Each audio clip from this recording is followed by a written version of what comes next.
সালামু আলাইকুম এভরিওয়ান, আশা করি ভালো আছেন। পড়াশোনার তাগিদে 2017 সাল থেকে আমি দেশের বাইরে। তো ওই বছর থেকেই আমার ফ্রেন্ডস অ্যান্ড ফ্যামিলি, আমাকে যারা চিনেন তাদের থেকে কিন্তু প্রচুর পরিমাণে নক পেতাম যে দেশের বাইরে কিভাবে আসা যায়, কোন স্কলারশিপে আসা যায়, কিভাবে আসলে ভালো হয়, কোন দেশ ভালো হয়।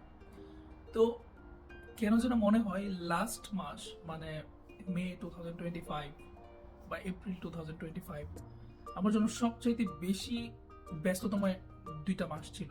কেননা এই দুইটা মাসে এত পরিমাণে র্যান্ডম থেকে শুরু করে এত পরিমাণে নক আসছে, মানে আমার মেসেঞ্জার, আমার ইনস্টাগ্রাম, সব জায়গায়।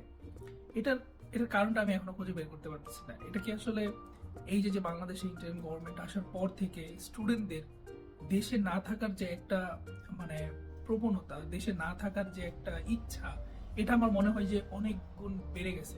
আমি জানি না কেন এটা দেশের শিক্ষা ব্যবস্থা বা দেশের সর্বোপরি সবকিছু মিলেই হয়তো বা এই কারণটা।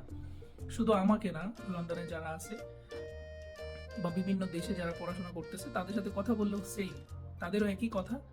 তাদের বন্ধু বান্ধব পরিচিত সবারই ইচ্ছা হচ্ছে দেশের বাইরে মুভ করা। তো আমি আপনাদেরকে বলবো, যারা আমাকে নক দিচ্ছ সবাই উদ্দেশ্যে আমি আবারও বলতেছি, দেশের বাইরে পারিপার্শ্বিক দেশের পরিস্থিতি বা পড়াশোনার মান এবং এভরিথিং সবকিছু চিন্তা করে হুট করে কোনো ডিসিশন নিয়ে কিন্তু দেশের বাইরে আসা যায় না, ঠিক আছে? বা আসাটা আমার মতে ঠিক হবে না। কেননা তোমার একটু সময় নিতে হবে, একটু রিসার্চ করতে হবে। আসলে তুমি যখন একটা দেশে মুভ করবা, ওই দেশ থেকে কিন্তু আরেকটা দেশে মুভ করা একটু কঠিন। অনেকেই বলে তুমি আগে এক জায়গায় চলে যাও, ওখান থেকে আরেক জায়গায় যেতে পারবা। না, আসলে এতটা সহজ না। আমি ইউকেতে আসি, আমি চাইলে এখন আমেরিকাতে চলে যেতে পারবো না। প্রসিডিউর আছে, সময় লাগবে।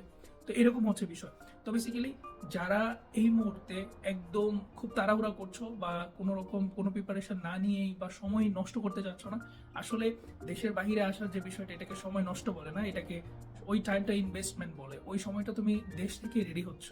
সো বেসিক্যালি এই সময়টাতে কোনো রকম তাড়াহুড়া করলে চলবে না। অবশ্যই তোমার সেশন যদি খুব দ্রুত শুরু হয়ে যায়, সেই ক্ষেত্রে তাড়াহুড়ার বিষয় আছে।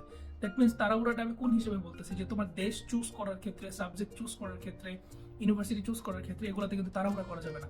সময় নিয়ে বুঝে শুনে আসতে হবে। একবার চলে আসলে কিন্তু এখান থেকে ফিরে যাওয়াটা খুব কঠিন। এই পর্যন্ত ছিল, ভালো থাকবেন।